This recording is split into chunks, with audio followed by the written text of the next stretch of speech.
时间已经到，咱就开始来敬拜上帝。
你建议伊是因被安装因被品牌，伊若建议了外话无大细，伊被束缚去，互因。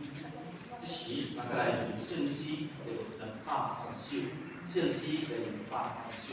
DA 帮韩国排名，请你来转述。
我有看到主席老座伫真远所在。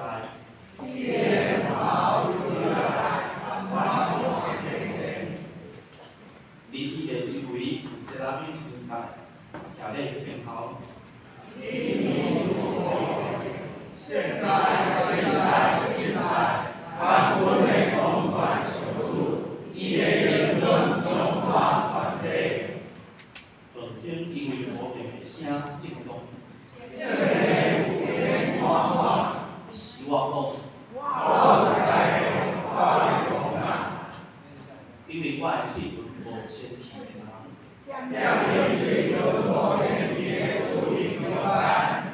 我的手，我的风，万军的统帅小组。有一个西拉布天使陪我来我遮。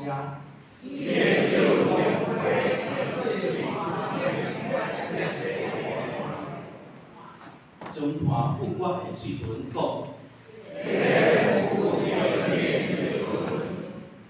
你的罪我已经负去。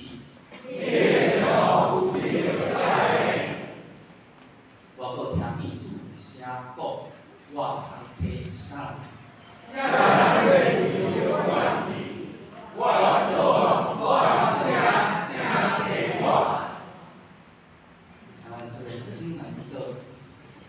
延光甲聚会天地，我满心感谢我你，以及要这里好的志行阮支持者来追求你活命的勇气甲公义的命，互阮无伫福中丧失阮的灵魂，反转引导，互阮苦痛试炼中来真做神。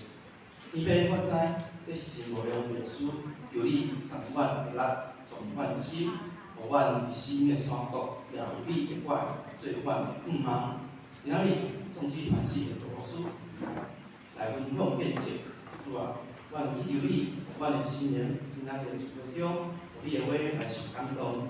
亲像经文讲，人若要服侍我，对我就对我，我伫家乐服侍我的人嘛会惊。人若服侍我，我会被伊尊重。主啊，求你帮助阮来学习来面对你，用自心的方式来服侍你，帮助阮来领受你的路中引带甲光领，免被你对阮的使，帮助阮来领受你的话。免被你对阮的呼召，甲你对阮侍奉的盼望。主啊，我愿意将家己完全献互你，愿阮的生活无论伫工作，也是伫服侍中，拢合你的心意。主啊，阮的性命是你所赏赐，愿意将一切荣耀、福乐拢归乎至高的上主。愿安尼祈祷，拢是靠主耶稣的时阵来。今日做伙来讲较上帝的话，记载伫圣经列王纪上9章到21节，约翰尼本第389页，约翰本第478页。耶和华甲伊讲：是啊，你当去到大马色旷野，你经到就用油我阿撒做阿兰王，搁我临时的孙。亚伯做以色列王，搁我阿伯米罗拉人撒法领，以利沙做先知率着你。后来发现阿舍的倒下，亚伯要杀伊，发现亚伯的倒下，以利沙要杀伊。总是我伫以色列中留7,000人，伊的头壳袂捌为巴力，伊的嘴袂捌真伊。以色列以利亚就离开遐去，拄着撒法的囝以利沙，以勒勒长。伫伊的头前有12对牛，家己满地12对。以利亚经过伊遐，将家己的衫换伊的身上。以利沙就离开遐牛，走到以利亚的后面讲。求你助我来先治我的皮肤，然后我就对你，以利亚甲伊讲，你转去，我对你做啥物啊？以利沙就对伊遐转去，害一对牛，用脱骨的器具猪肉，互百姓，因就食伊，伊就起来对以利亚来谋杀伊。另外一个圣经记载伫加福音。9章51节到22节，约翰尼本第19页，约翰本第94页。耶稣是直接就天的日期，要到就决意往耶路撒冷来行。这使者做头去，因去伫撒玛利亚的人一个乡舍，来甲因平安。若是伊毋接纳伊。因为伊往耶路撒冷要行，伊的学生雅各约翰看伊安尼讲：主啊，你爱我叫配对天落来原因吗？耶稣原当心就因，大家就去别个乡舍，因行路的时，有人对耶稣讲：你无论打落去，我要缀你。耶稣甲伊讲：无你毋通天中的位者有想。到人主无好读的所在，我对一个人讲，缀我；迄人讲，主啊，互我转去先埋葬我的老爸。耶稣甲伊讲，出伫死人埋葬因的死人，若是你，就去环保上帝的国。搁一人讲，主啊，我要缀你，总是我先去，甲下来的人相死。耶稣对伊讲，伊若手换礼尾会来换后面的无通伫上帝的结果，这是啥8时间的事。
平安。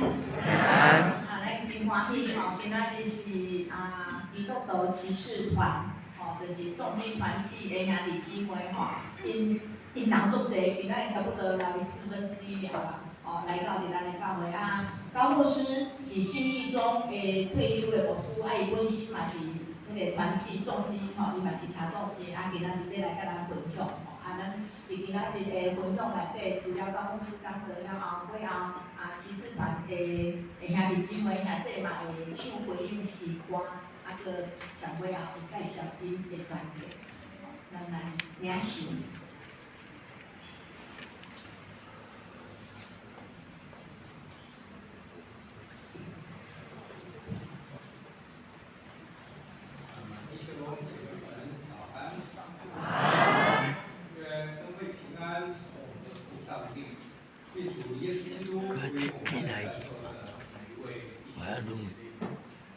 进来，我在录影。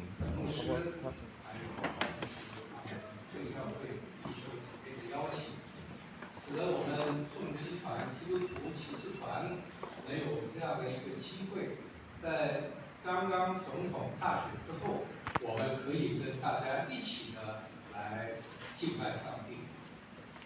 愿神祝福我们今天的聚会，使我们在以后我们也可以借着上帝的话，我们有更丰富的一个交流。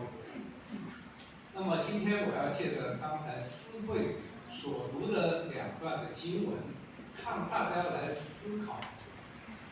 庄牧师特别有跟我分享到，今年是对教会的一个侍奉年。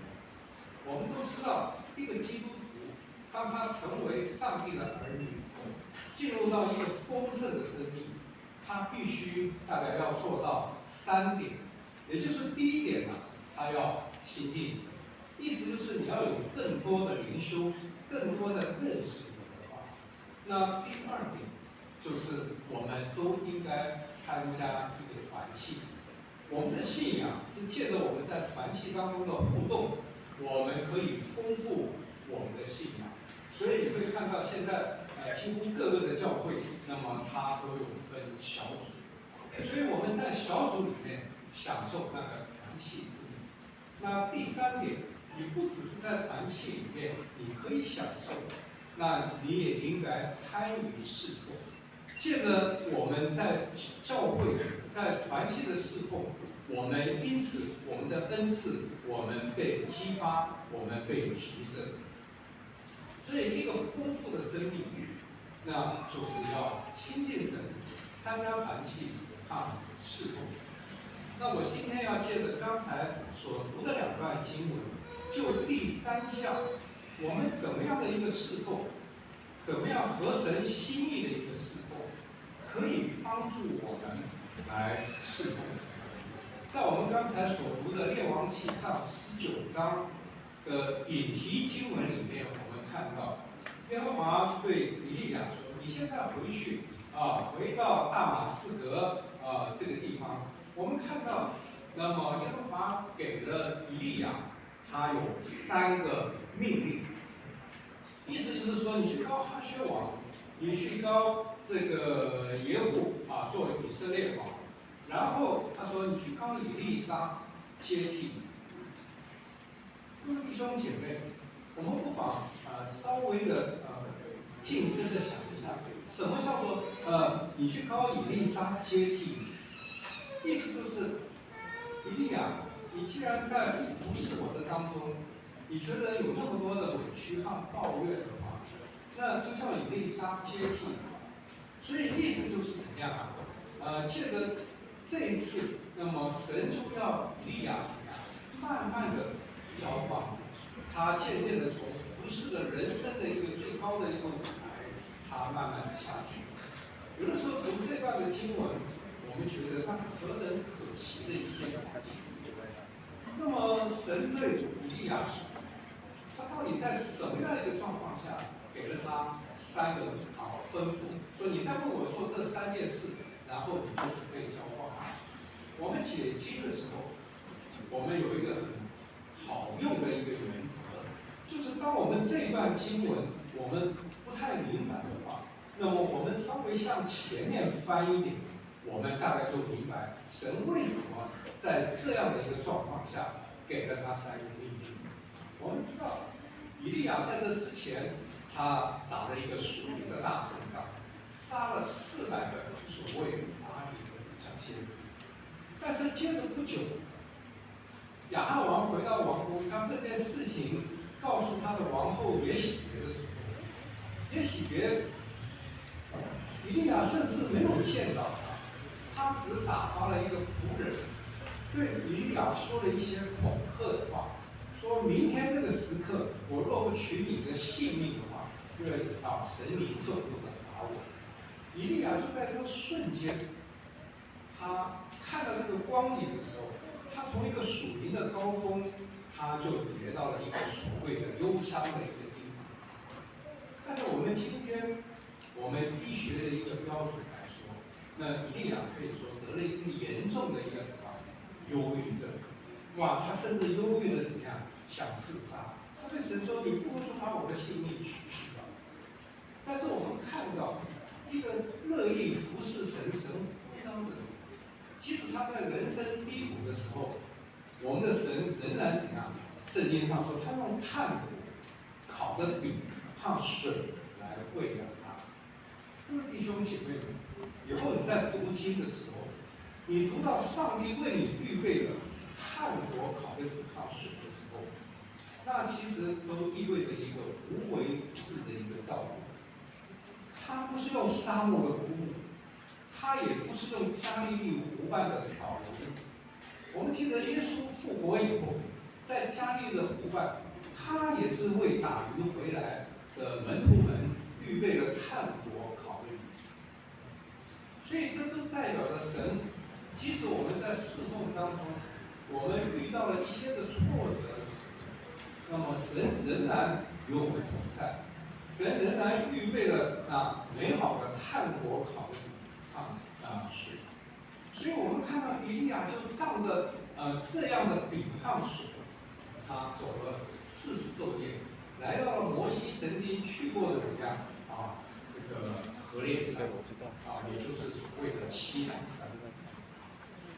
神问他一个问题，说以利亚你在这边做什么？请问神知不知道以利亚在那个山洞里面做什么？神当然知道。那么神又为什么问他呢？就好像在伊甸园里面，当亚当夏娃犯了罪，神也问你在哪里？神当然知道他们在哪里。所以当神如果有一天你灵修的时候，神对你的生命说：某某姐妹、某某弟兄，你现在在哪里？可能也意味着神对我们的心灵有一些的提醒。可能我们正走在一个怎么样？我们偏离神的一个道路上。谁让我们再一次的思想，我们到底在什么地方？我们就看到，当神这样问以利亚的时候，以利亚他在服事当中所受到的一些的伤害，他瞬间就爆发。他说：“你看我服侍你，他说别人都离开了你，然后我还要被人追杀。”所以他感觉到怎么样呢？非常的悲情，他就有一些抱怨那么神满不满意他这个答案？显然神不满意，因为神又问了他第2次。如果神满意他第1次的答案，我想神就不会再问他第2次。当神问他第2次以利亚你在这里做什么的时候，以利亚坚持他的答案没有错，所以我想神也有一点点的失望。所以神说：“你既然坚持你的答案没有错，他说那你就离开，你就下山吧，你回到大马士革，你再为我做3件事情。”其实，在神吩咐以利亚做的这3件事情里面，那么神也间接的回答了以利亚他心中的一个困惑。也就是我们今天常常我们在教会，我们在职场服侍神的时候，我们有的时候也会遭遇到的一个困惑，就是神让我服侍你，那么为什么我仍然会感觉到受伤，我会感觉到挫折？我想请弟兄姐妹们思考一个问题：当神说你去膏哈薛让他做亚兰王，你去膏耶户让他做以色列王的时候，请问哈薛和耶户这个时候他是一个什么样的一个职分？他在他们的国家他是一个什么样的职分？如果我们稍微的把圣经往前翻一点的话，我们当然知道那个时候哈薛不过是亚兰国的一个大元帅，耶户也不过是北国以色列的一个大将军。但是神说你去告诉他们，我要他们做。其实这就也解答了以利亚和我们的一个困惑，对吧？一起都知道我是历史的主吗？历史是在我的一个掌管之下，所以上帝其实对以利亚说：你虽然看到他们现在是元帅，他们将军，但是我要他们做王，你去告他们，他们将来就会做王。所以在我们当服侍当中，如果我们遇到了一些的挫折或者伤害的时候，我们仍然想到即使洪水泛滥的时候，耶和华仍然坐着为我们的时候，我们就感觉到得到安慰。我告神说，我还为自己留下了7000个人，是未曾向巴力屈膝的。所以想想看，以利亚看到的只剩他一个人，神还为自己保留了有7000个人，这是何等大的一个差距！所以这也让我们在服侍神的一个当中对我们有了一个提醒。我们也看到一个合神心意的一个侍奉，那么是一个怎么样的一个侍奉？我们看到以利沙，当时以利亚和以利沙他们在田间相遇的时候，我想以利沙是深深的明白，当那个以利亚的外衣搭在他身上的时候，那代表了一个什么的意义？他知道神呼召了他，知道要接替以利亚。我们看到一个被神呼召的人，以利亚的一个心态，我觉得是值得我们每一个人学习的。我们看到他回到家以后，他就杀了2条牛，然后把套牛的肋膀，他就当柴火烧了，来怎样请他周围所有的人和他一同的怎样来庆祝。我要请弟兄姐妹再思想一个问题，就是当以利沙被神呼召的时候，他是贫穷的，他还是富裕的？我们看到在他面前，他赶了12队伍，意思就是有24条牛在他的前面来为他来耕种。我们要知道，那是已经有一个大约3年半的时间是没有下雨的一个饥荒的时代，是瓶里面只有一点点油，海里面只有一点点面的一个时代。但是以利沙他竟然是怎样那么的富足？他被神呼召了，他没有感觉到危机，他没有觉得神你看我为你放弃了世界上一切的东西，他反而献上了一个感恩的祭。所以这是我们每个神的儿女，当我们被神呼召来服侍神的时候，我们如果要走在合神心意的一个侍奉当中，这是我们应该有的一个服侍的一个心态。万有的神，全能的神，他凡事他都能做，他竟然呼召我们与他配搭，然后完成了以后，把所有的功劳奖赏归给我们，这是何等恩典和荣耀的一件事情。我们也看看耶稣基督在福音第9章的时候，在那里，我们看到耶稣基督他来到这个世上，道成肉身以后，他怎么样的来教导我们？在51节说到，耶稣被接上升的日子快要到的时候，那我们当然知道那是耶稣最后一次怎样在逾越节的时候他到耶路撒冷，他准备为世人的罪钉死在十字架上。所以我们知道那是耶路撒冷一个怎样节庆3大节期之一，人潮汹涌的时候。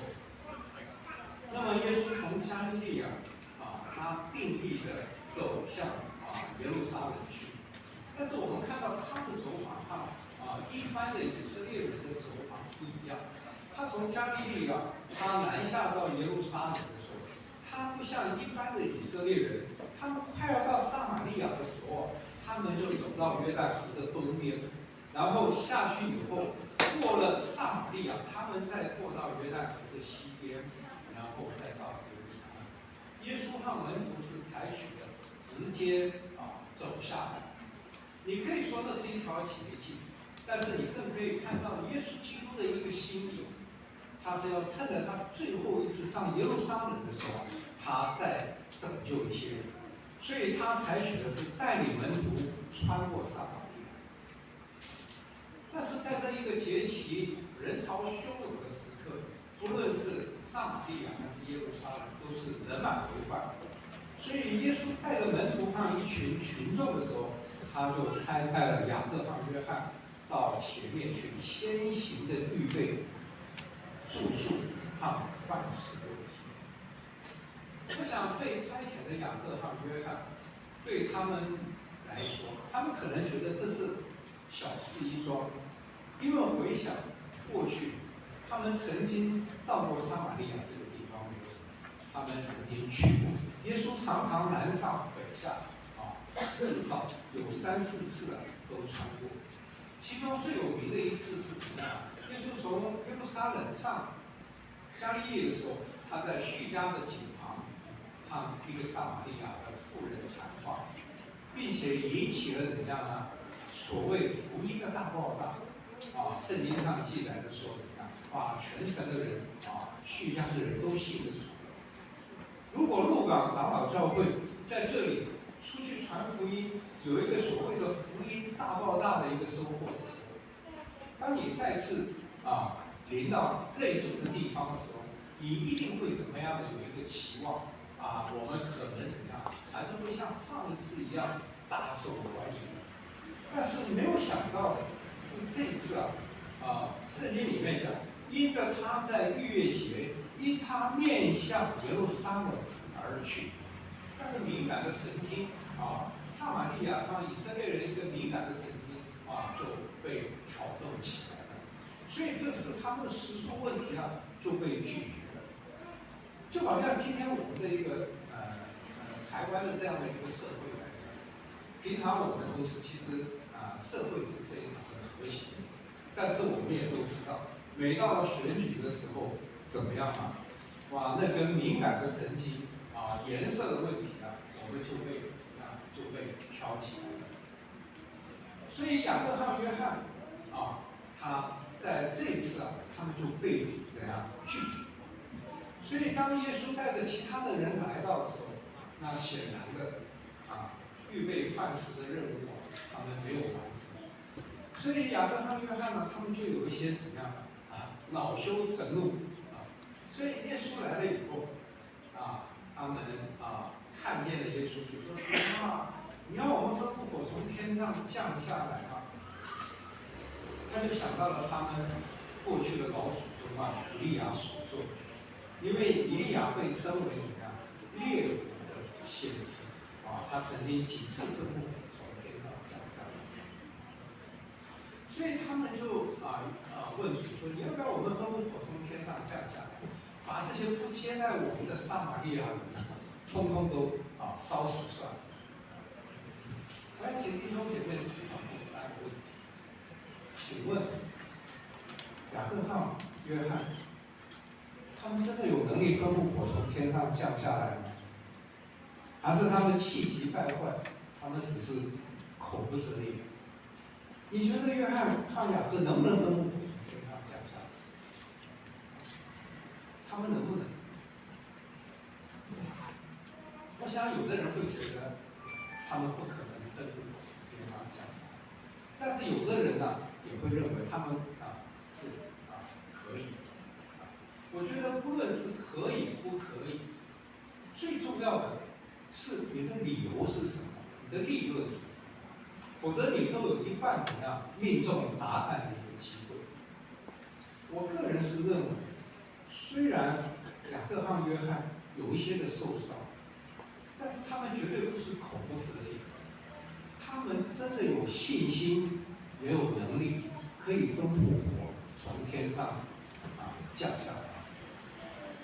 想想看，在他们约700、800年前的先知以利亚，岂不是和雅各和约翰和我们一样，都是有血有肉的人吗？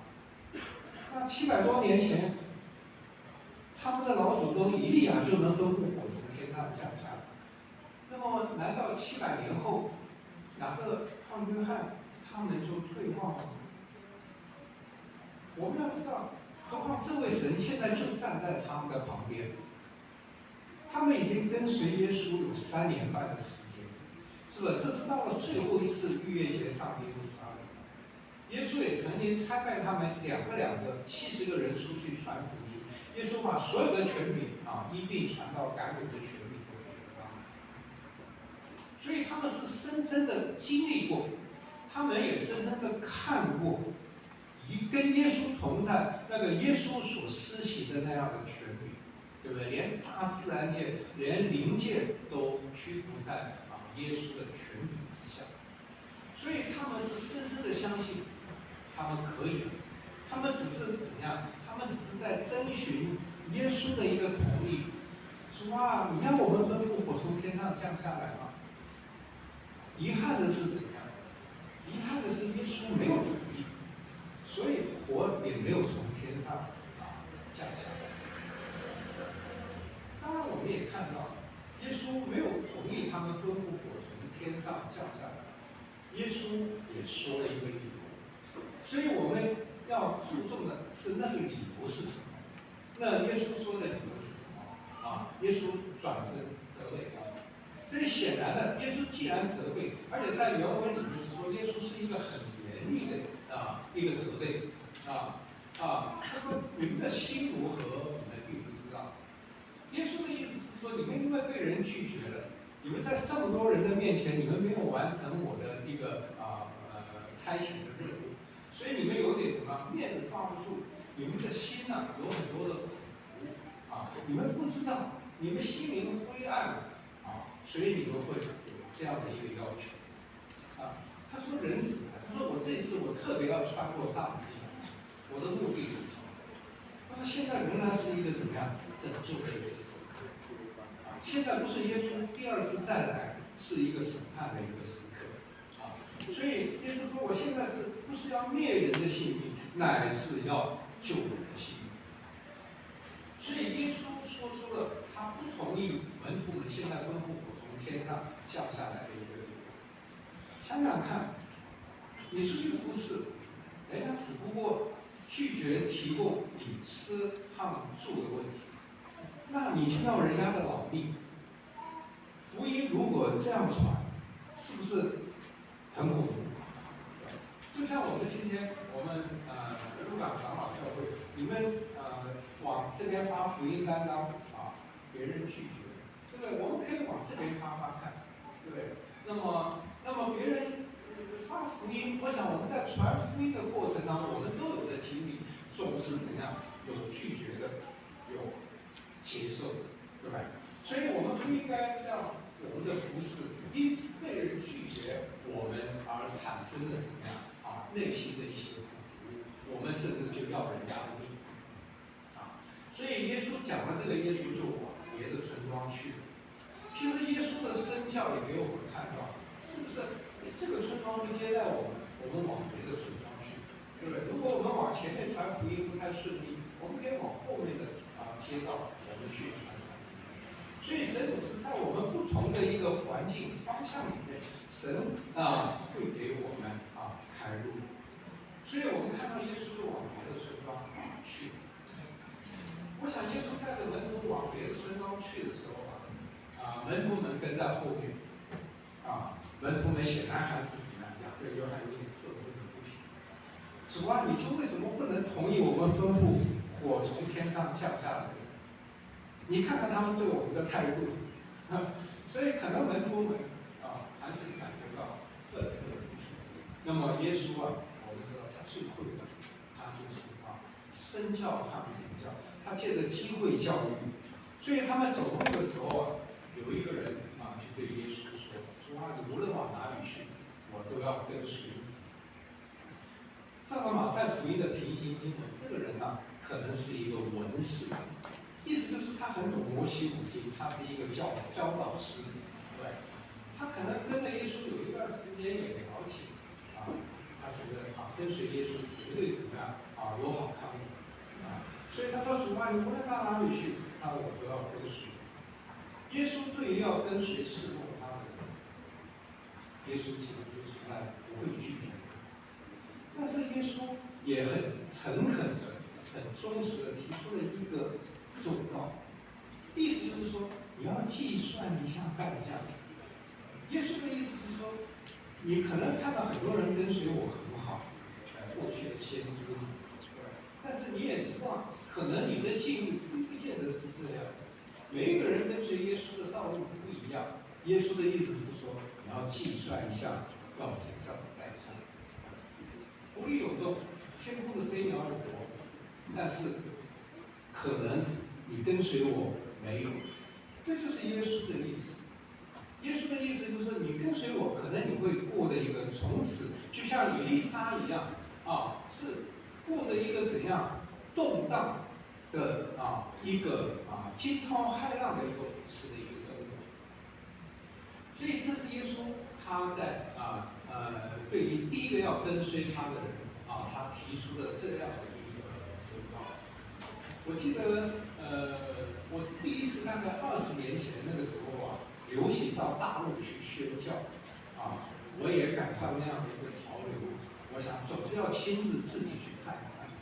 所以当我早上第一次去的时候，早上5点钟，从卧房的枕头起来以后，我就换了卧房的枕头、汽车的枕头、飞机的枕头，然后到澳门再换了轮船的枕头，过了河江到了大陆以后，又换游览车的枕头、3轮车的枕头，我才到了所谓服侍的地方去培训，然后隔了1个礼拜过，到了另外的一个乡。我在那天早上起床的时候，这节的经文就突然的跳到我的脑海里意思就是你会过的一个怎么样动荡，不知道未来会遭遇到什么样的一个服侍一个生活，所以你要先计算代价。那么我们也看到耶稣接着对第2人，第一个人是主动的跟耶稣说我要跟随，第2个是耶稣主动的呼召那个人。可能耶稣在那个人的身上看到有一些怎样恩赐是可以为主所用的所以主对他说来跟从我。那个人说主容我先回去埋葬了我的父亲，我就来跟随。各位弟兄姐妹，我要请你们来思想一个问题，请问他是拒绝了耶稣的呼召，他还是接受了耶稣的呼召？他说等我埋葬了我的父亲，我再来跟随。请问他的父亲是真的已经过世了吗？还是还没有过世？我记得我刚信主的时候，我读这段经文的时候，我觉得主你这要求太高了，对吧？他只是回去埋葬了他的父亲就跟随你，你都不同意。我说这样的标准，谁能够达得到？但是随着我认识神的岁月重新的来思考这个问题。各位，我觉得这节的经文就不是往前翻一点，或者往后翻一点就能够解决。这个要解读，你必须从以色列人的怎样文化背景去了解。今天你如果认识一个以色列人，你请他帮忙做一件事情，他不答应你，他不愿意帮你，他就会说这句话。他说：“如果你来到我的父亲以后，我再来帮你。”其实这是一个婉转的拒绝。对，他的父亲可能只50几岁，他很年轻。他的意思就是：哎呀，我现在世界上的事情忙得不得了，对，我现在还没有空，对不对？但是我也知道跟随你也很好，但是让我再晚20年、30年，对不对？等我有一天我父亲离开了，我再来帮你。其实我们都知道，我们华人的世界。我们都懂得怎么样所谓婉拒之道，对不对？有人请你帮忙，你心里老大不愿意，你也不会明白的说，对不对？你会说对不起对不起，我肚子痛头疼，你反正你就是怎样，心里不愿意帮忙，对吧？所以这个人是婉转的一个拒绝。但是不管他是明说还是间接的说、暗说，主总是怎么样给了他一句话，他说：“任凭死人去埋葬。”你只管怎么样去还其实神仍然是正面的请问死人怎么埋葬死人？其实我们只要再加几句话，把它变成白话。其实耶稣的意思就是，你让那个灵性上还没有信主，是处于死亡状态下的一般的人，还没有信主的人，去埋葬那个真正已经死了的人。对，但是你这个信的主已经那么久的，你受过装备的，你应该怎么样传神国的福音，你应该列在第一优先上。我们看我们今天台湾的所谓礼仪公司，不管这个礼仪公司的老板他是不是基督徒，对不对？你要他任何仪式，道教、佛教、基督教、天主教，其实他大概15分钟他就转场，他比我们每一个人做的都好，所以这就是耶稣的意思，对不对？我们基督徒，我们受过了这么多的装备训练培训，我们应该首先第一优先的，我们去服侍神。那么我们也看到神这个第三个人怎么说？第三个人，我想他看到前面耶稣的一些回答，他感觉到我还是不要有那么多的要求，所以他就跟主说：“主啊，我要跟随你。但是容我先怎样先去识别我家里的人，对，也不用埋葬，也不用什么，他说我就来跟随你。”我想这样子就是简单的多了。但是没想到的是，耶稣有没有同意啊？耶稣竟然没有。你会不会觉得耶稣的要求很严？为什么以利沙伯可以跟他父母亲个嘴，他可以杀2条牛，对不对？那这个人只是回去跟父母辞别一下，主要就不同意。耶稣用了一句话说：“手扶着犁向后看的人，不配进神的国。”这个不配进神的国，不是说他有没有得救的问题，这个是讲了他将来能不能得奖赏，配不配服侍神的一个问题。耶稣的意思就是说，你一边要服侍神，一边你的心又一直往后看，意思就是你又陷入了世界上的一切的荣华富贵，或者有一些不能割舍的一些的东西的话，那么你就没有办法专心的服侍神，因为你手扶着你。我们知道，在耶稣时代的你像一个英文字母怎么样，一个 V 字形，对不对？上面有个横杆，你手扶着你如果向后看的话，你的这个平衡就没有办法。而以色列都是丘陵地，大部分都是梯田，对不对？你没有办法怎么样犁好一个田，你并且可能怎么样因此受伤，你会觉得有很多的委屈。所以这就是神说的一个意思。今天我们在很多的弟兄姐妹里面，我想我们都在教会一些的服侍。我想可能也有很多的弟兄姐妹，你在服侍当中也受过伤。我记得我在丹麦服侍的时候，有一个姐妹留学完了要回国，她说要跟我谈一谈。她说牧师，她说我回去以后，我妈妈不让我服侍，她会弹音乐很多的恩赐，但是她说我要回国了。她说我回到国以后我在教会里我就只能做得当信徒，我妈妈不让我服侍，因为她的妈妈在教会受过很多的伤。所以他跟我分享的时候，他就感觉到痛苦，他就流泪。这是我们看到在教会服侍的时候很多人所遇到的一个问题。我们怎么样我们能够平衡，我们并且能够被主来医治？我想还是要回到神对以利亚所说的一句话：你知不知道我是历史的主？你知不知道我是历史的主？其实都在我的一个掌管之下。今天我们在教会服侍的时候，我们一比较，我们就会觉得怎么样？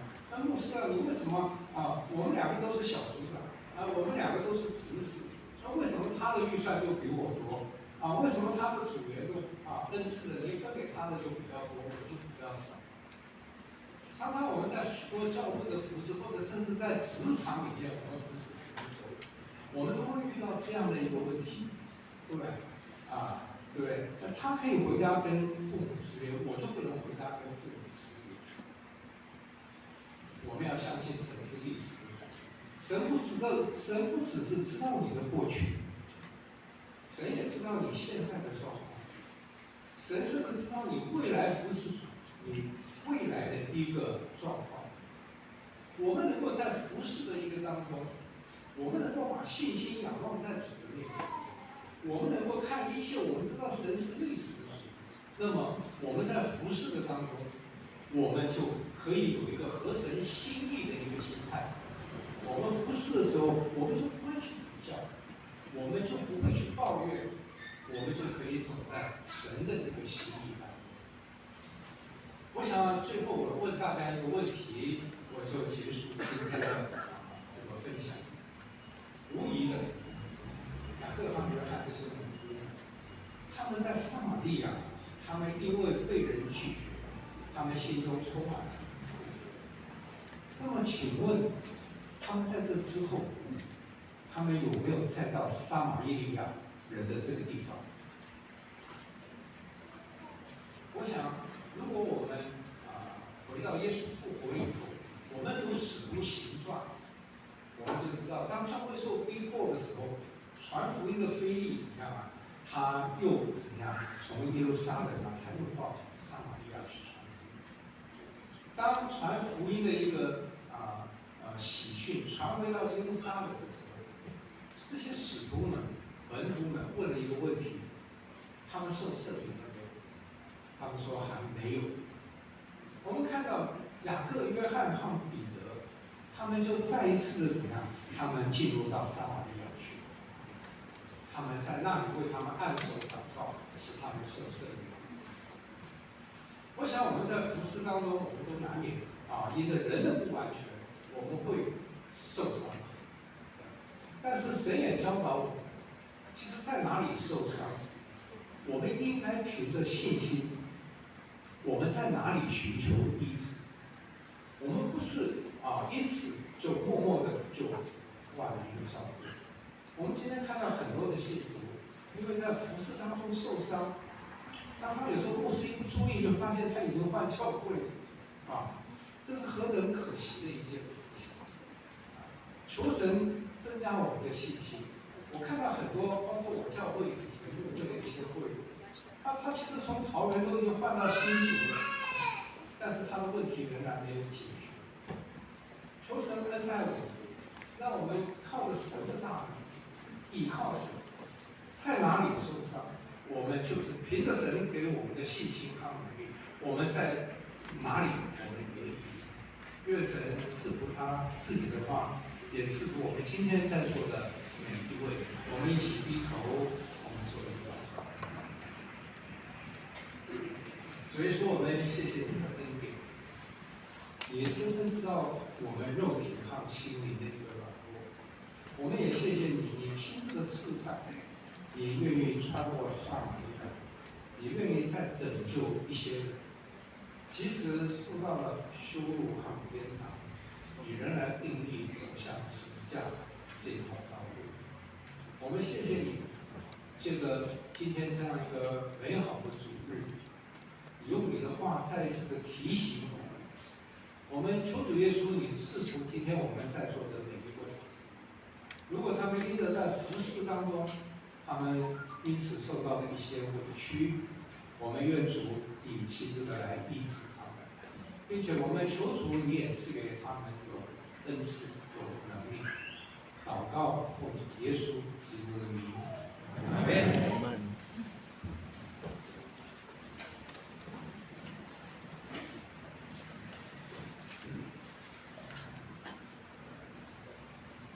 好，我们以下就请团契那个团长，陆家团长陆家团长要来跟我们介绍他们的重机团契。各位弟兄姊妹平安。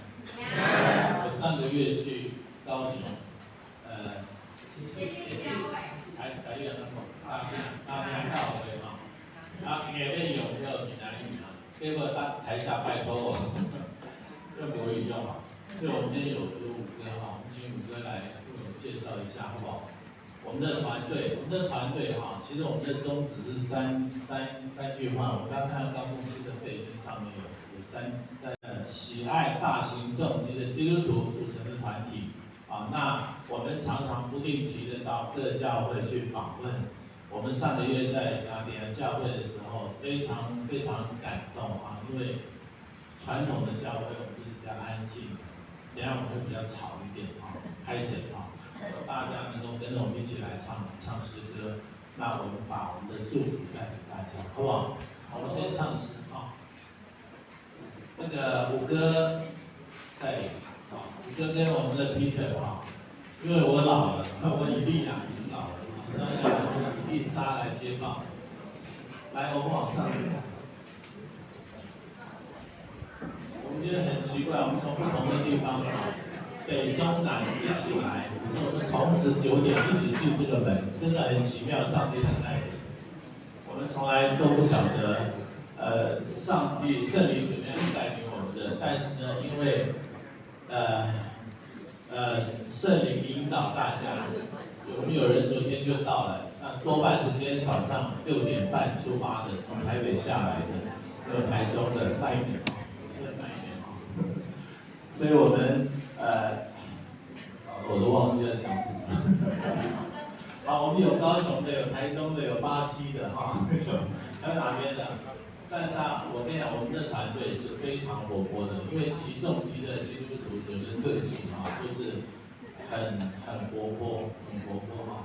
所以我们今天也没有时间一起练诗，所以求主带领，待会我们祷告哈，带来2首诗歌，第一首体背温电金架多，好，当然会唱，大家一起唱，一定会唱的。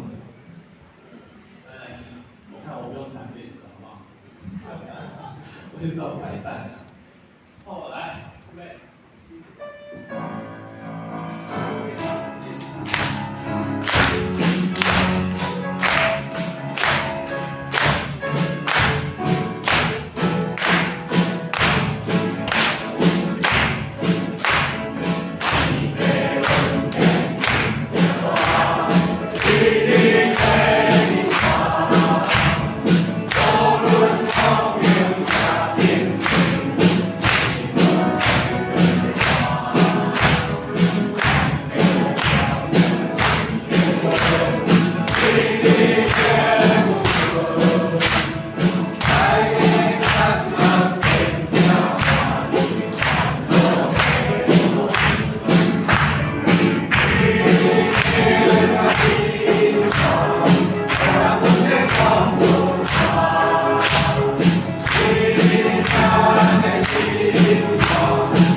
观摩练习嘛，我们是不是下台了？可以了吗？还要唱？大家还要唱吗？等一下啊，带着温下午啊，去那个还要去一位弟兄家里面啊，除偶像的聚会啊，请大家为我们带到。对，感谢主，传福音啊是用脚传的，不是用嘴巴讲的。OK， 我们高牧师传统讲话比较平静一点。那其实我们要从他身上学到了很多。他今年74了。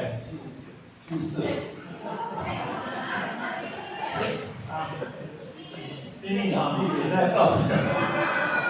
你起码都在挑战哦，起码都在挑战。他每年都会去北欧啊，去美国啊，到处全世界跑啊，是很好的典范。那刘干啊，不用一位一位介绍了，有公司大老板，他也有公务员啊，不用讲，也是讲人家的老公啊，因为都重复，每个礼拜都重复。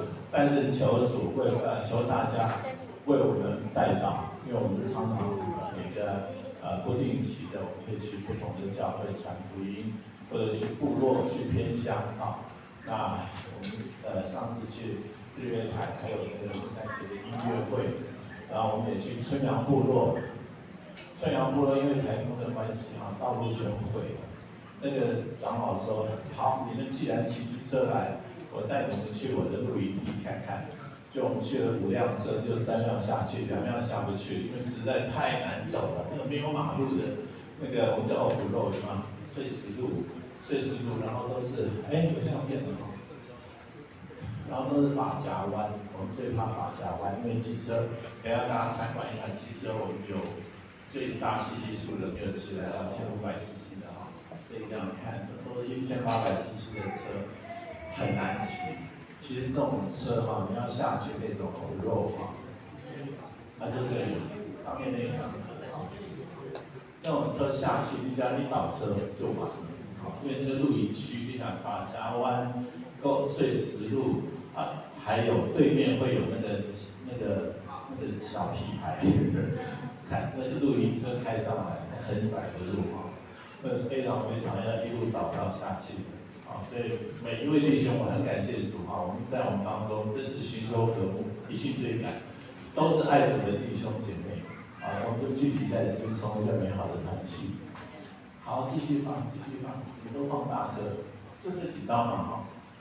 好，都这些啊。那有弟兄姐妹，等下聚完会我们可以参观一下，可以拍照啊。但是尽量不要让我们在啊，因为在万一倒下去压到脚，对不起。那。5个，好来，因为刚刚我们那个阮医生这是医生嘛是阮的秘书长其实阮头拄本来要先国语，伊介烦恼讲阮台语我讲袂，是因为敢若伊袂晓讲，其实大家拢足好讲的，高牧师嘛是共阮台语无啥会晓讲。后抓伊要用台语讲着，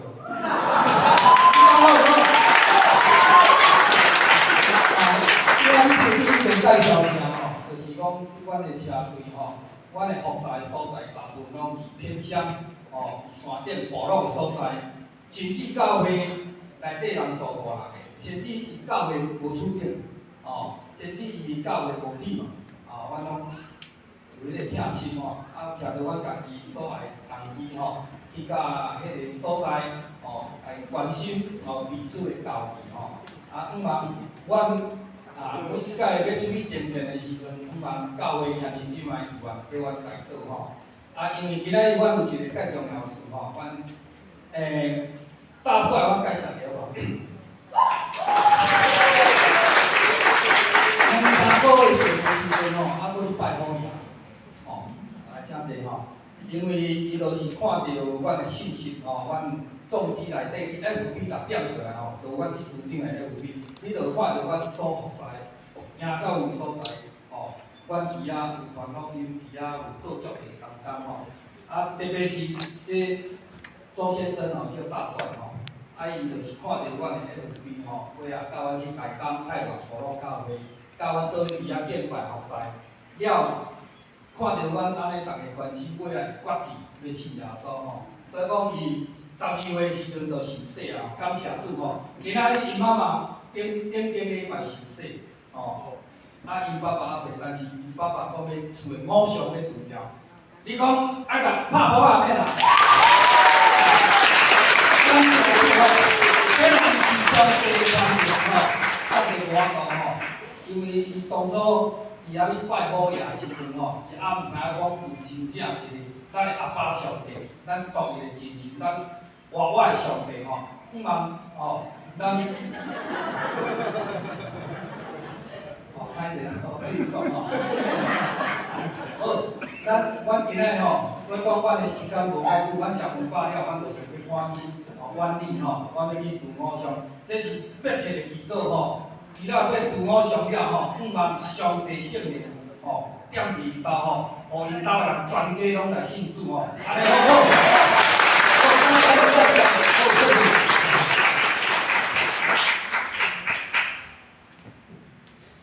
好吼，安尼我想咱也利用这个时间来为着咱的众基团契吼，做伙来祈祷吼，兄弟姊妹，咱三个来为来祈祷。天父上帝，阮伫你的面前，阮献上感谢。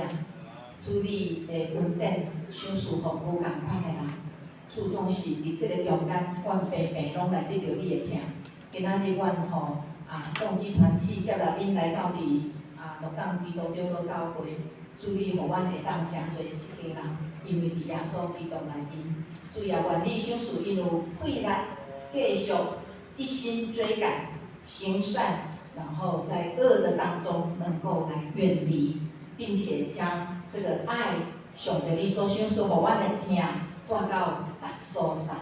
主啊，既然因行到倒位，就伫遐要带落主你家己的水的见证，以及你的应当伫迄个中间。感谢主，也借着因今仔日来到伫阮的中间，点到阮的内心对主你的希望，以及对着传福音。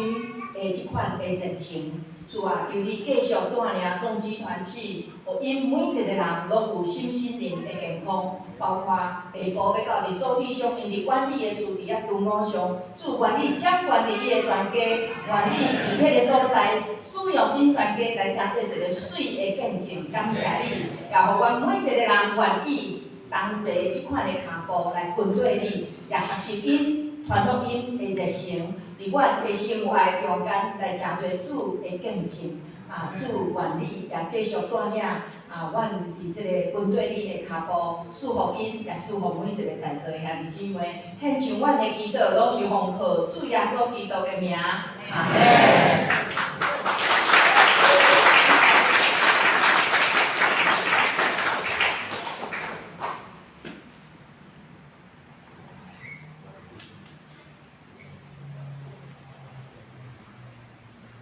请咱三甲过来吟诗来应答上帝的话。圣诗第547首圣诗第547首，由主传我，甲你同名，接起来吟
第三今日下午中会财务部、数务部举行部测检查。4点下5日下午的3点到5点，彰化城市祭坛祷告会将于本会举行，欢迎弟兄姐妹参加。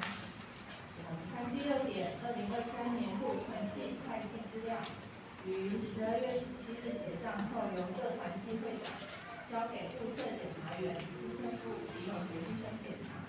请各团契会长将会计资料及年度施工计划电子档交由书记、市政工长到。看第7点，5日学将于2月2日到2月4日举办快乐网友儿童冬令营，对象是国小1年级到6年级的小朋友，即日起开始报名到儿童为止期，终结为儿童福日学的冬令营专期代考。第8点，今年将恢复家庭礼拜在周四晚上8点，只有3、4、5、9、10这5个月份有17个名额，登记表公布在礼拜堂后面的布告栏，请踊跃登记，愿主赐福于您的全家。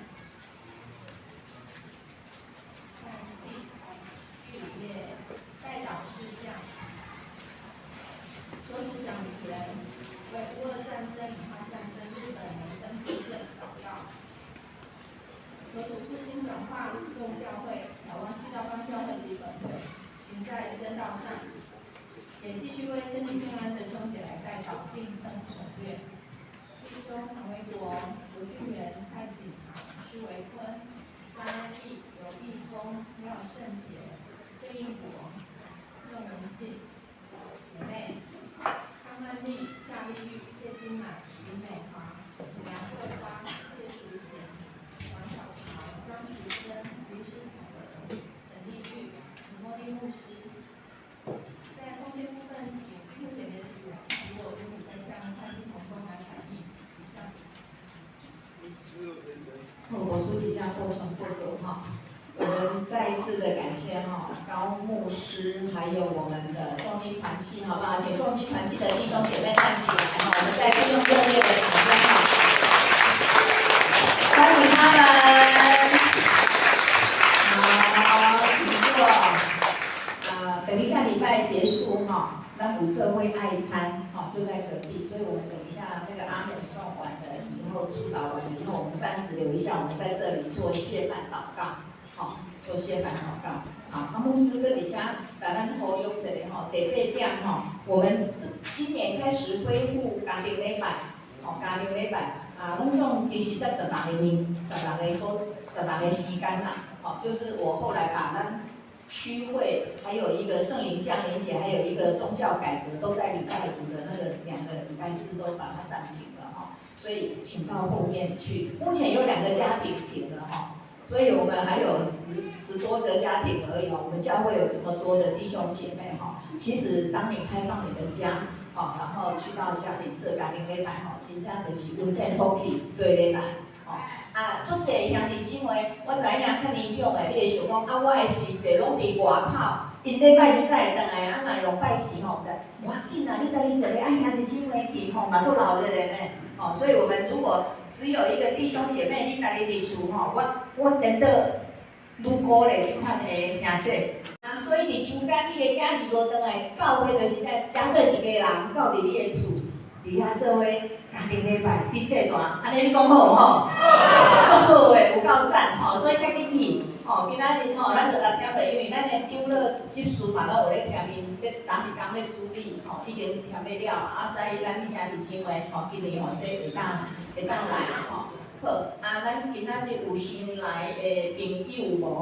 除了咱的众基团契伫咱的兄弟内底好，敢若无安尼咱下面要爱餐，咱会记留落来先祈祷，安尼以上补充报告，谢谢。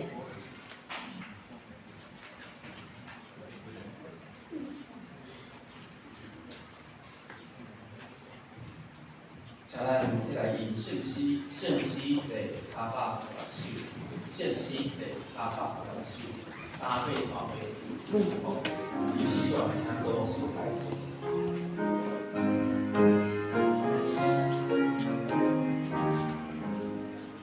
阿妹双倍主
大牧人，我主耶稣基督从死里复活的神，在各样善事上成全你们，叫你们遵行他的旨意，又借着耶稣基督在你们心里行他所喜悦的事。愿荣耀归给他，喜乐、平安、健康、智慧、富有归于我们在座的每一位弟兄姐妹，从今时直到永永远远。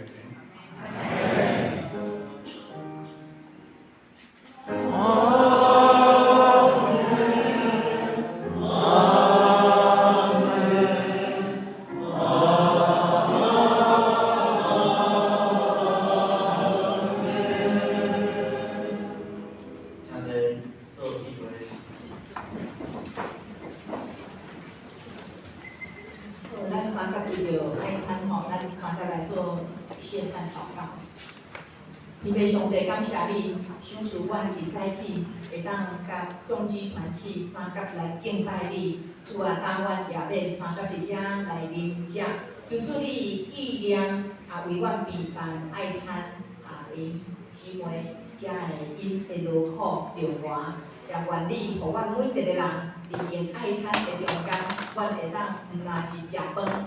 伫遐，互阮的身体得到健康，也伫交易的中间，互相分享上帝的疼，以及恩典满满。阮为着爱餐，阮献上感谢，拢是奉靠主耶稣基督的名，阿门。好，安尼咱今日就是请来使用。翕相吗？翕相好，好来。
先放，然后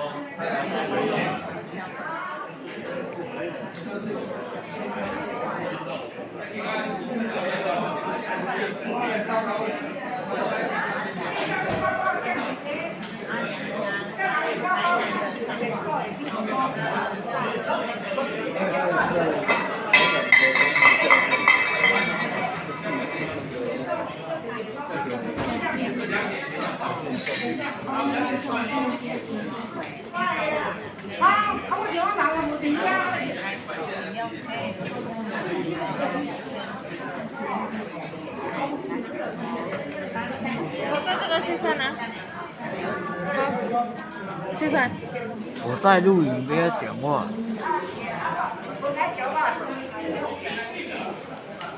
平安平安。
都练习啊，我们吃不下来了，可以了吗？